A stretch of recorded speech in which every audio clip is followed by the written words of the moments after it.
Salut tout le monde, j'espère que vous allez bien. Aujourd'hui, c'est une nouvelle vidéo où on va apprendre à programmer. Oui, vous avez bien compris, on va faire une vidéo où on va apprendre à faire du code très simplement, vraiment un truc de base, juste pour que vous voyez un peu comment ça se passe et comment ça fonctionne. Pour cela, il faut télécharger Visual Studio 2022, qui est la dernière version. Elle est très simple à télécharger et puis après, il faut une licence à l'intérieur, mais vous pouvez tester, je crois, du style un mois gratuitement. Donc voilà. Donc quand vous avez téléchargé, vous cliquez sur Nouveau projet. Quand vous êtes dans les nouveaux projets, vous pouvez aller chercher par type de langage. Donc vous allez prendre le C# et ensuite il y aura marqué application console C#. Donc il faut vraiment prendre celui-là parce que sinon vous n'allez peut-être pas réussir à faire exactement la même chose que moi. Donc quand vous avez bien choisi application console, vous pouvez passer à la suite. Ensuite, vous allez mettre un nom à votre projet. Par exemple, moi je vais mettre projet 1, vraiment quelque chose de base, juste pour que vous voyez. Ensuite, sur les 3 petits points, vous pouvez modifier le lieu de où vous voulez que le projet existe ou soit créé. Après, vous mettez suivant. Ici, on a le framework où là, il faut mettre la dernière version, la 6.0. Ensuite, le projet va commencer à se créer. On va prendre peut-être quelques secondes. On va fermer la page et va rouvrir une nouvelle page. Donc là, on est sur le programme Visual Studio qui va nous permettre de faire du code et d'exécuter ce code pour voir comment ça fonctionne. Donc là, on peut voir qu'il y a une solution, un projet. En fait, dans une solution, on peut avoir plusieurs projets. Mais là, on n'en a qu'un seul, donc on a un projet. On a un texte qui s'affiche, console.writeline qui met Hello World et un lien. Donc en fait, le lien va nous permettre de télécharger les éléments qu'il faut pour le code. Et puis là, si par exemple, sans le code qui nous conseille, on exécute, on a un petit message qui est Hello World. Donc voilà, un console.writeline permet de faire afficher le texte quand on l'exécute. Donc c'est quelque chose de vraiment très simple, de base. Donc là, si on va sur le lien, il va arriver sur la page officielle de Microsoft qui va nous parler de différentes choses et nous, on va copier, donc là c'est ce qu'il y a de base, et nous, on va copier le code qui est là. On va prendre tout ça, c'est en fait une structure qui est déjà mise en place. On n'est pas forcément obligé de l'utiliser, mais moi je préfère, comme ça c'est vraiment structuré, mais vous pourriez directement utiliser comme c'est maintenant, sans souci. Donc vous copiez, vous faites un CTRL-A, un CTRL-V et tout se met. N'oubliez pas souvent de faire des CTRL-S pour faire sauvegarder votre projet pour être sûr que tout fonctionne. Donc maintenant qu'on a la structure, on va modifier certains éléments pour que ça fonctionne parce que là on a vraiment fait du copier-coller, donc il faut modifier certaines choses. Par exemple le namespace. Là c'est marqué My Project, c'est faux. Il faut vraiment qu'on le modifie en fonction de notre nom de projet. Donc là c'est projet-1. Donc là, on va modifier ça, sinon, quand on va exécuter, il ne va pas le trouver et ça ne va pas fonctionner. Ça, c'est un élément de commentaire. C'est pour commenter la ligne qu'on veut soit faire un commentaire pour expliquer ou juste le désactiver. Donc par exemple, là, j'ai désactivé le console et quand je vais l'exécuter et qu'on va regarder ce qui s'affiche, on peut voir qu'il n'y a absolument rien. Il n'y a absolument rien qui s'affiche, donc voilà. Donc c'est vraiment les deux traits qui permettent de mettre en commentaire. Donc là, on va enlever le commentaire parce que on a modifié le namespace. Et maintenant, on va pouvoir ici donc voir les différents bugs qu'il peut y avoir. Par exemple, si je mets un S en rouge et en bas, ça va me mettre qu'il y a une erreur, qu'il y a un souci de syntaxe ou quelque chose qui n'existe pas. Donc vraiment, c'est assez pratique parce que dès qu'il y a une petite erreur, alors on ne voit pas toujours qu'il y a une erreur, mais quand il y en a une, ça s'affiche en rouge, jamais qu'il y a une erreur. Et de toute façon, quand vous allez exécuter, ça ne va pas fonctionner.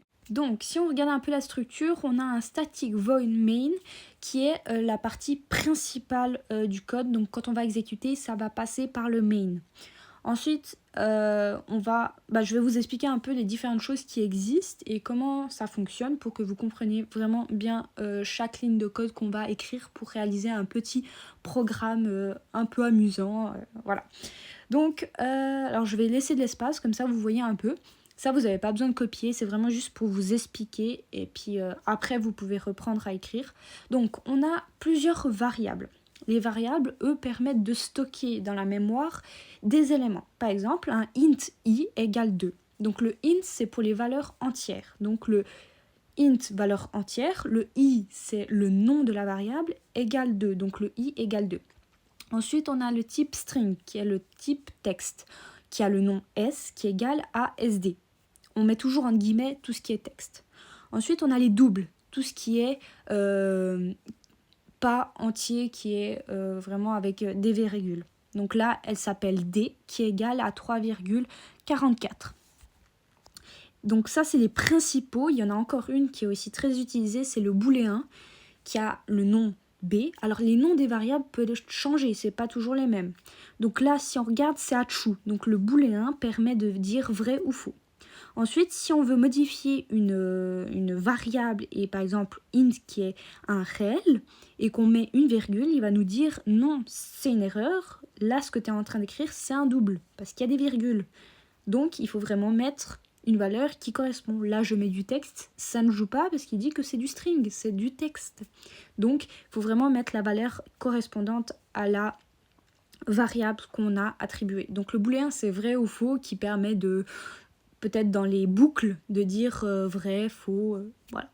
Donc là, on va pas aller plus en profondeur. Il en existe encore d'autres de variables qui permettent de faire d'autres choses. Par exemple, si on dit celle-là qui est aussi assez importante, la var v, là en fait cette variable permet de faire ce qu'on veut. On peut utiliser en booléen, on peut utiliser en int, string, double.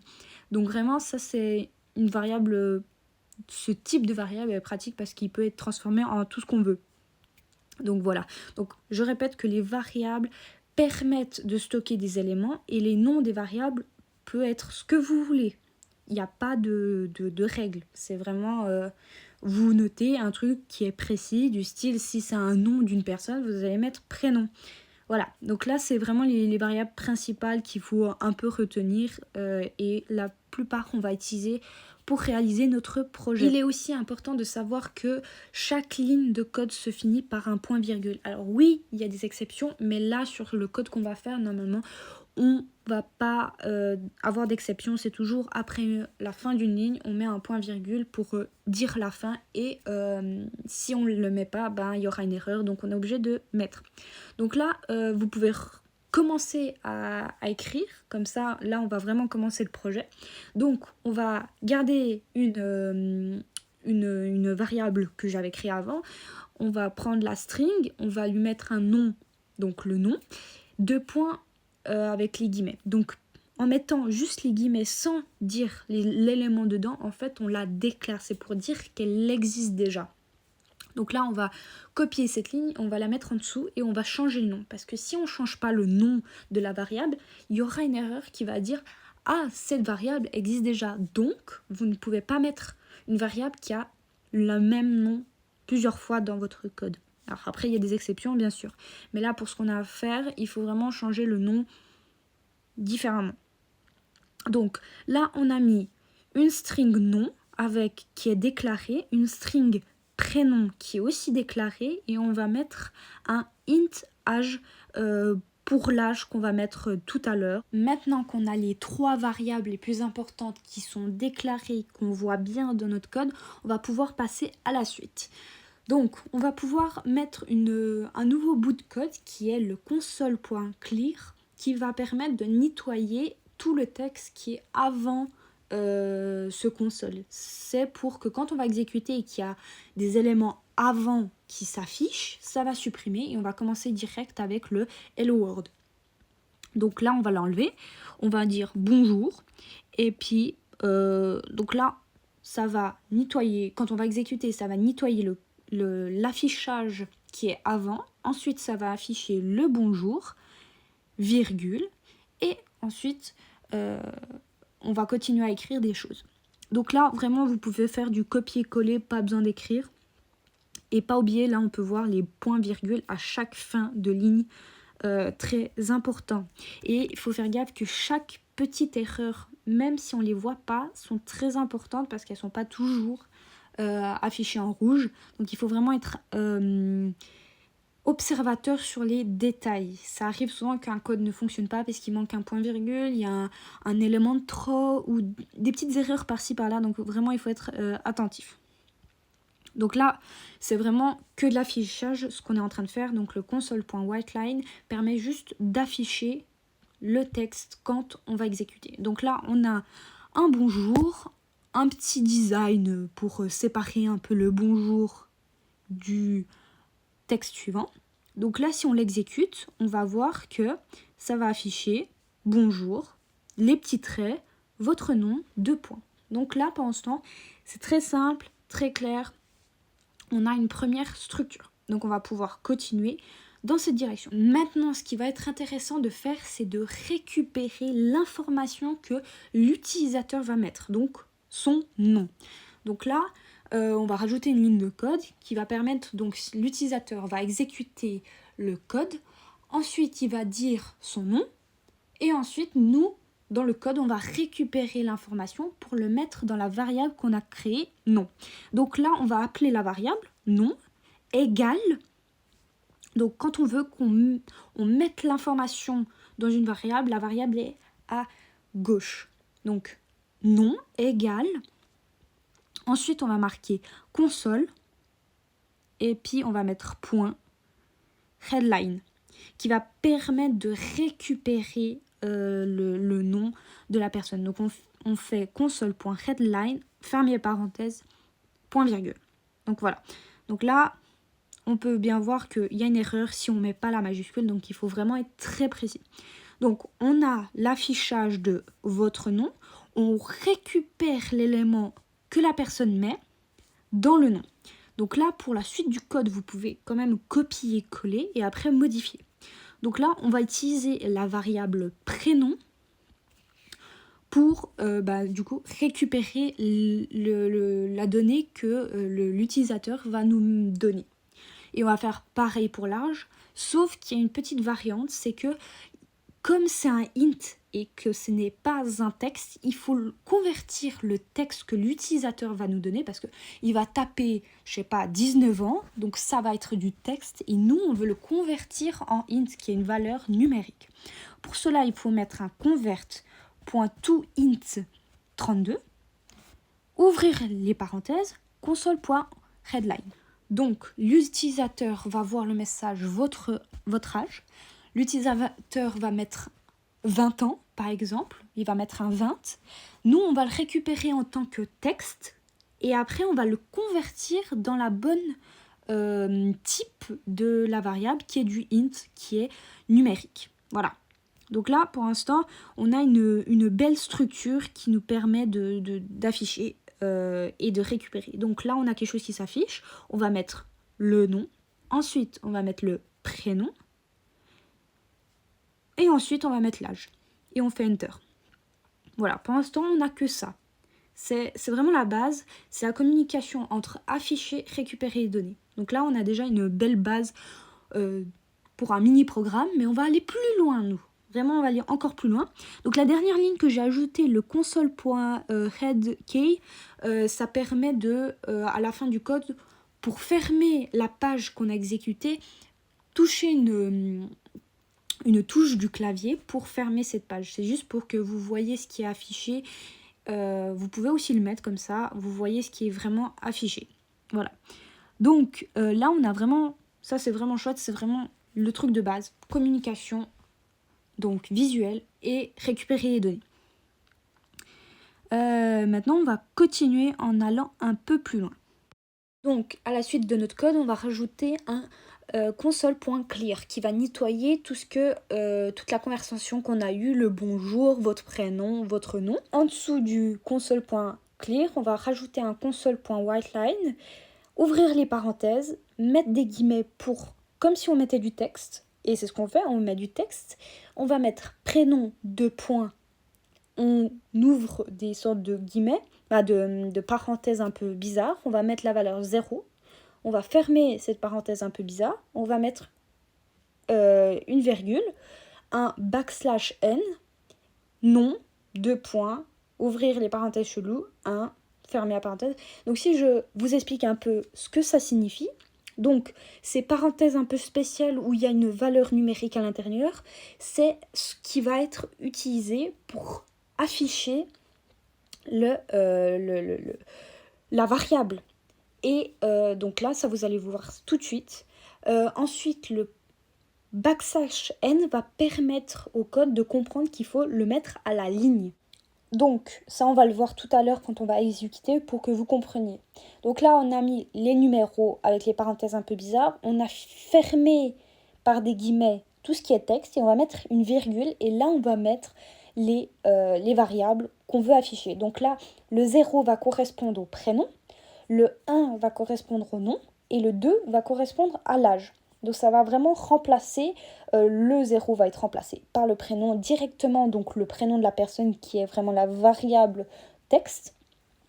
Pareil pour le nom et l'âge. Donc là, c'est vraiment les éléments qu'on récupère. Donc là, on exécute. Il nous dit bonjour, on lui met un nom, on lui met un prénom, on met l'âge et là, on peut voir que ça affiche tout ce qu'on a mis, toutes les informations qu'on a rentrées. Donc c'est vraiment génial. Moi, franchement, j'adore ça. C'est vraiment, on a demandé les infos, on les a récupérées et on lui affiche à l'utilisateur pour comprendre qu'on a bien récupéré les infos qu'il nous a données. Donc vraiment, là, on a quelque chose de pas mal déjà. Mais les amis, on va aller encore plus loin. Parce que j'aime le défi et je vous mets au défi de faire ce programme qui va fonctionner déjà et vous allez apprendre du coup plein de choses, plein d'éléments. Donc ça fait beaucoup pour une première vidéo mais c'est vraiment intéressant. Donc ce qui serait intéressant c'est de pouvoir modifier des choses dans le style si la personne nous met un âge un peu trop grand par exemple, s'il nous dit qu'il a 101 ans, on va dire c'est pas possible. Oui bien sûr c'est possible, mais là pour le code on va dire tu peux pas donner un âge plus grand que 100 et tu peux pas me dire que tu as moins 1 an, c'est pas possible. Donc on va faire en sorte que si la personne met 100, 101 par exemple, il va reposer la question quel est votre âge. Donc pour cela, on va rajouter du code et on va le rajouter après. Laissez-moi réfléchir. On va l'ajouter. Oui, on va l'ajouter après la récupération du prénom. Pour faire cette boucle, donc ça s'appelle des boucles, on va utiliser le code qui s'appelle do while. Donc c'est à condition de tu fais ce code, à la fin il regarde la condition, tu fais ce code, il fait le code et à la fin il regarde tant que la valeur est entre ça et ça, tu refais la boucle. Si ça sort des valeurs, tu passes à la suite. En guillemets c'est à peu près ça. Mais là, on va voir. Donc là, j'ai mis le code do while. Donc là, c'est l'exception que je pensais pas mettre, mais du coup, on a cette exception que le do, on ne met pas de point de virgule. On met que au while, le point virgule. Donc là, dans ce code, on a mis l'âge. Donc l'affichage de l'âge et la récupération de l'âge. Maintenant, on va mettre la condition de si tu refais la boucle, sinon tu passes à la suite. Donc dans le do while, le premier passage il passe de toute façon. Et après, ça dépend de la condition. Donc on va mettre l'âge. Si l'âge est plus grand que 100 et que l'âge est plus petit, on va mettre que 1, alors tu refais la boucle. Donc tu reposes la question et tu récupères l'âge. Donc quand on met âge plus grand que 100, le 100 n'est pas compris. Si on voudrait qu'il soit compris, il faut mettre un égal. Donc là, on va tester. On va mettre le prénom, on va mettre le nom, et là, on va mettre l'âge. Par exemple, on va mettre 101. Il va dire OK. Donc là, en fait, c'est un très bon exemple, parce que j'ai fait faux dans le code. Là, on a mis la condition, si la valeur est plus grand que 100, et qu'elle est plus petite que 1, donc là on a mis un et il faut que les deux conditions soient vraies pour repasser dans la boucle. Là il y en avait aucune, donc il y en avait qu'une et il faut les deux, donc il faut mettre ou, et pour faire un ou il faut faire les deux traits. Donc c'est si la valeur est plus grand que 100 ou plus petit que 1, tu repasses dans la boucle. Donc là on a vu qu'on a mis 101, il redemande quel est votre âge. Ensuite on va mettre du coup on va mettre 0, il redemande l'âge, donc là on est vraiment dans les limites. Et là j'ai mis 44 et ça passe, donc ça fonctionne. Donc vous êtes capable de faire une boucle pour vérifier que la valeur que l'utilisateur a mis est correcte. Maintenant, vous êtes capable de créer des variables, d'afficher du texte, de récupérer des éléments, de créer une boucle pour mettre une condition et d'afficher les variables à l'utilisateur. Maintenant, vous êtes un pro, vous êtes des pros même. Voilà, donc ça c'est vraiment une partie de la base. Alors oui, il y a d'autres éléments aussi très importants, mais là vous avez déjà un petit programme fonctionnel et sympathique. Donc les amis, si vous voulez d'autres vidéos sur du code, sur d'autres programmes, on peut même aller plus loin. Donc n'hésitez pas à mettre un grand pouce bleu, de vous abonner. Et moi je vous dis à bientôt pour une prochaine vidéo. Ciao!